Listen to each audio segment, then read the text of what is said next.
তাহলে পাড়ার লোকে দেখে আমাকে কি বলবে? কি বলবে? এই কলসি আমি নিতে পারবো না। কেন? তোমার কলসি তুমি ফেরত নাও। মানজা ভাঙে হালাইছে রে। এই, আমার হাতে এসে পড়েছে। নাকে নাই তাহলে আমার এনো।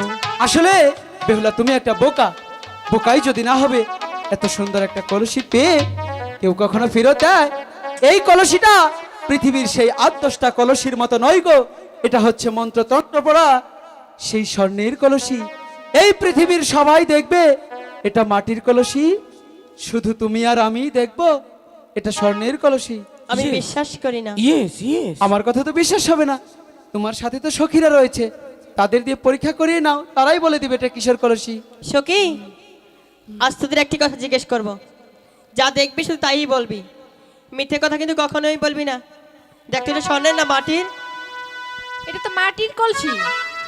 মাটির কলসি? হাসা কথা কইছো সখী তুই দেখ তো। সখী, আমিও যেটা মাটির কলসি দেখি। আরে আবার বাতের ভুরকারে। তোরা দুজন যখন এই কলসিটা মাটি দেখতে পাচ্ছিস, তাহলে এই কলসিটাই আমি কেন স্বর্ণের দেখতে পাচ্ছি?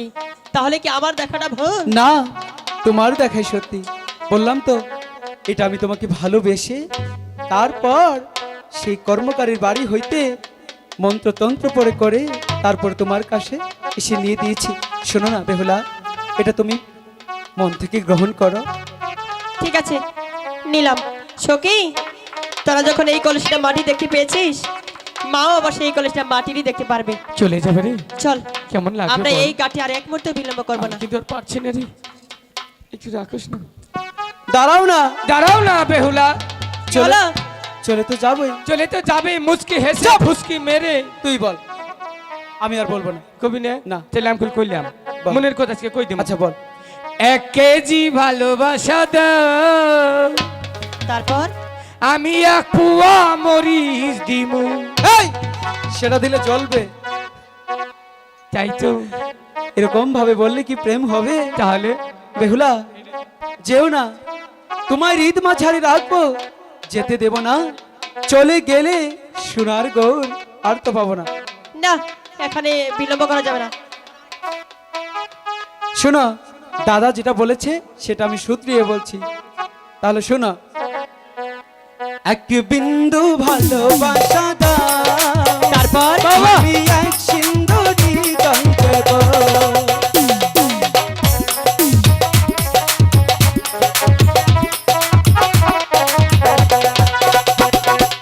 এক বিন্দু ভালোবাসা দাও, আমি এক সিন্ধু হৃদয় দেব।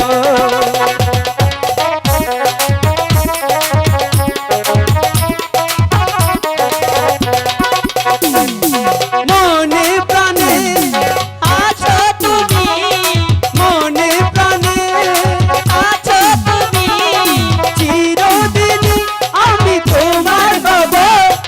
এক বিন্দু ভালোবাসা দাও, আমি এক সিন্ধু হৃদয় দিব।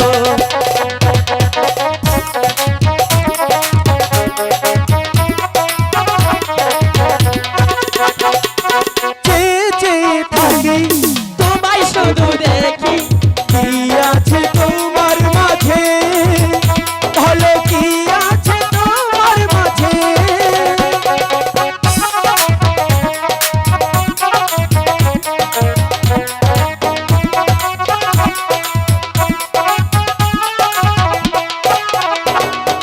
চেয়ে চেয়ে থাকি, তোমায় শুধু দেখি, কি আছে তোমার মাঝে, ভালো কি আছে তোমার মাঝে।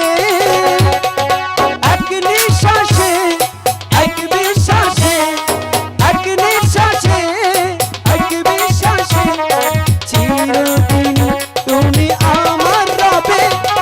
এক বিন্দু ভালোবাসা দাও, আমি এক সিন্ধু হৃদয়। দাদা এদিকে এসো।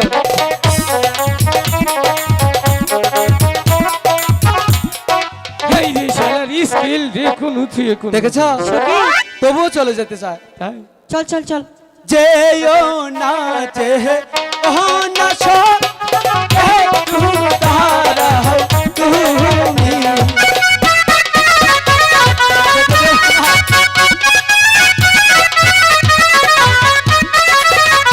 এই গো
জড়িয়ে গেছে সখী। বেহুলা, আই লাভ ইউ সখী, আই লাভ ইউ। বেহুলা, তুমি সারাটি জীবন এমন করে আমার বুকের মধ্যে থেকো। তুমি আমাকে ছেড়ে কোনোদিনও যেও না। আর তোমাকে একটি কথা বলি, তোমার আমার ভালোবাসার কথা ঝন্টুদা যেন না জানে। সখী, হ্যাঁ লক্ষিন্দর যদি জানে আমাকে মারবে গো, বলো না কিন্তু। বেহুলা, আচ্ছা বেহুলা, হঠাৎ করে তোমার শরীর এরকম শক্ত, মুখে ছাগলদারি, হেই! স্বপ্নটাই মাটি করে দিলে। আমি আরো কত আশা নিয়ে একটা স্বপ্ন দেখছি। এই কি হলো, এরকম করছো কেন? এই জীবনে প্রথম কেবল একটু স্বপ্ন দোষ হইল। এই পাগল, তেলে স্বপ্ন স্বপ্ন দোষ ছিল, আর তুই আমার সেই স্বপ্নটারে মাটি করে দিলি। দাদা, মাইছের ধরে কানাউল্লাহ, শালা তোরে ধরতে শোনাউল্লাহ। এসব কি বলছো? আমি কি ইচ্ছে করে এরকম করেছি? আমি তো ভেবেছি যে আমি বেহুলাকে ধরে আছি, সে কখন চলে গেছে আমি তো নিজেও জানি না। বুঝছি তো, আমার কপালে জীবনে কোনোদিন স্বপ্ন দেখে কুল পাইলাম না। আচ্ছা শোনো, ক দুজনেকে একই রোগে আক্রান্ত করেছে। হ্যাঁ, কার দেখে নেই। এটা হচ্ছে সেই লাভেরিয়া রোগ, বুঝেছো? পাইছি কি ভোগ দেওয়ার পর আচ্ছা, মাঝে মাঝে জ্বর, হেই পেটটাই বুট বাট করে, ডাক্তারি মতে খাঁটি বাংলাতে প্রেমের বেড়াবে যারে ধরে। চলে গেলে? আসো রে, আসো আসো।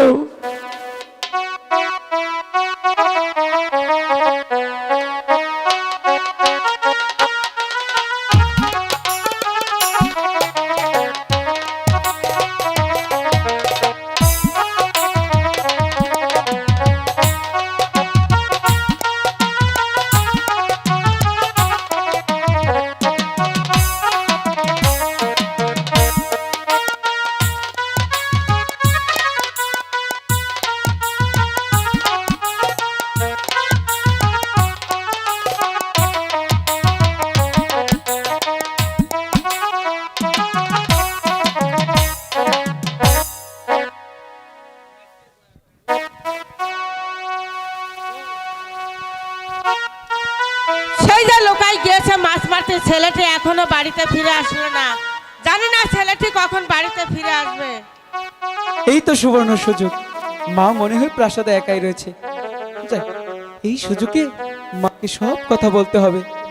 মা তখন বাবাকে বলবে, তখনই তো আমার বিয়ে হয়ে যাবে। কিন্তু মার সামনে তো এরকম হাসি খুশি ভাবে গেলে চলবে না, মনটা বেজার করে যেতে হবে। তখন আমাকে মা জিজ্ঞেস করবে, কে রে লোকাই, তোর কি হয়েছে? তখন আমি সব গড় গড় করে বলে দেব। একই বাবা লোকাই, তোমার মুখটা এত মলিন দেখছি। তুমি কি কারোর সঙ্গে ঝগড়া করেছো? না, তাহলে কারোর সঙ্গে মারামারি করেছো? তাও করি না। তাহলে তোমার কি হয়েছে তুমি আমার কাছে খুলে বলো। শুনবে তুমি? হ্যাঁ শুনবো, বলবো তাহলে? বলো। আম্মা গো,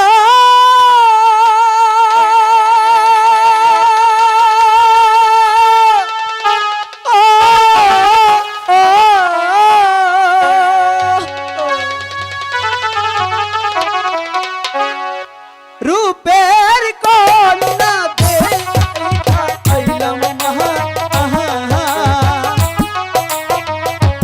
মাগো শানু বান্ধার ঘাটে গো।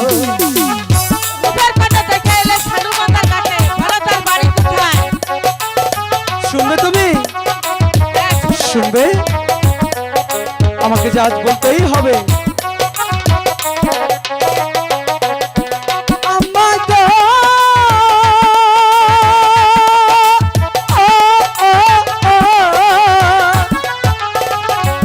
ঈশানীতে থাকে কন্যা মাগো ঈশানীতে ইছানিতে থাকে, ইছানিতে ঘর।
বলছি মাগো, ওই বেহুলাকে ছাড়া আমি এক মুহূর্ত থাকতে পারবো না আমি মা। বুঝতে পেরেছি তুমি বেহুলাকে বেশি ভালোবেসে ফেলেছো, এই তো। সত্যি? যাও তুমি খেয়ে দিয়ে বিশ্রাম নাও, আমি তোমার বাবার সঙ্গে সবকিছু খুলে বলছি। সত্যি তো? হ্যাঁ সত্যি। ঠিক আছে মা, তাহলে আমি প্রাসাদে গিয়ে বিশ্রাম নিচ্ছি। বাবা আসলে অবশ্যই বলবেন। মা গো মা, ও গো মা, আমার বানাইলি তুই দিবানা। সনকা, একই সনকা, তোমার মুখখানে এত মলিন দেখা যাচ্ছে কেন? কি হয়েছে তোমার? স্বামী, আপনাকে বলতে যে আমার খুব ভয় লাগছে স্বামী। এ কি বলছো তুমি? এমন কি কথা আমার কাছে বলতে তোমার ভয় হচ্ছে? আমি তোমাকে অভয় দিচ্ছি, তুমি আমার কাছে নির্ভয় খুলে বলো। স্বামী, আপনার অনুমতি ছাড়া সোনার লোকাই গিয়েছিল সানুবন্দার ঘাটে মাছ মারতে। সানুবন্দার ঘাটে?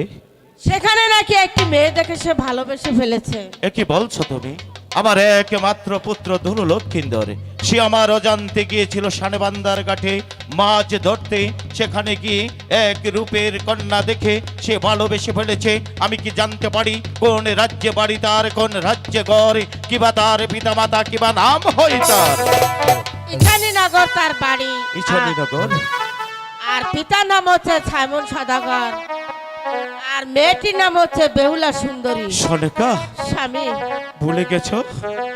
ইছানীনগর সাইমন সদাগরের ছয়টি কন্যা, আমার 6টি সন্তান দিয়ে এনেছিলাম।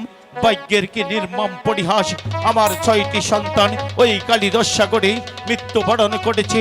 তার 6টি কন্যা কাঞ্চা নারী হয়ে ফিরে গিয়েছে তার বাবার বাড়িতে।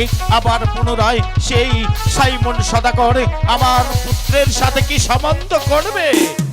কেন করবে না? আপনি আজই ঘটক পাঠিয়ে দেন ইছানীনগর। পাঠাবো?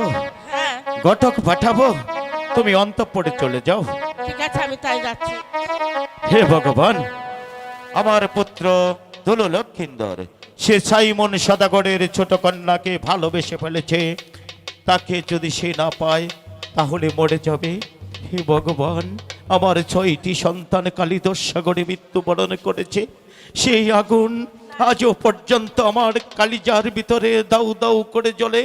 আমার পুত্র ধনু লক্ষিন্দর যদি মরে যায় তাহলে আমি কাকে নিয়ে বেঁচে থাকব? আমার লক্ষিন্দরকে বাঁচাতে গেলে আমার এই মুহূর্তে ঘটক সাহেবকে পাঠাইতে হবে সেই ইছানীনগরে। কোথায় ঘটক সাহেব? ঘটক সাহেব! সদাগর মশাই নমস্কার। নমস্কার। নমস্কার। তা কেমন আছেন আপনি? ভালো আছি, আপনি কেমন আছেন? আমি ভালো আছি। আপনাকে আমি তলব করেছি কেন জানেন? না তো।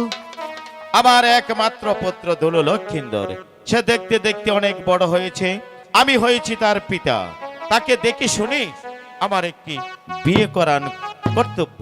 অবশ্যই আপনার খোঁজে কোনো কন্যা আছে? আছে। 2-1টা কন্যার নাম বলুন। আমরা বাড়ি দক্ষিণ মূলা বলাইদা আছে না, বলাইদার একটা মেয়ে আছে। ঘটক মশাই, ও বলাইদার একটি মেয়ে আছে তাও আমি জানি, কিন্তু সে মেয়ে আমার পুত্রবধূর যোগ্য নয়। আমাকে বাড়ি দক্ষিণ মূলা শ্বশুরের একটা মেয়ে আছে, চলবো? ঘটক মশাই, ও আমি হলাম সদাগর। সেই সুশুল বাবু এবং বলাইদা ওদের কন্যা কি করে আনি? আমরা হলাম সদাগর বংশের লোক। পেয়েছি পেয়েছি, একবার হাতে হাতে ধরে ফেলেছি। কোথায় পেয়েছেন? ইছানীনগর ঘর, ইছানীনগর ঘর, সাইমন সদাগর। সাইমন সদাগর। তাহার ঘর আছে মা বেহুলা সুন্দর, দেখতে কেমন? অপূর্ব, চাঁদের মতো। বাহ, এই জন্যই আপনাকে আমি তলব করেছি।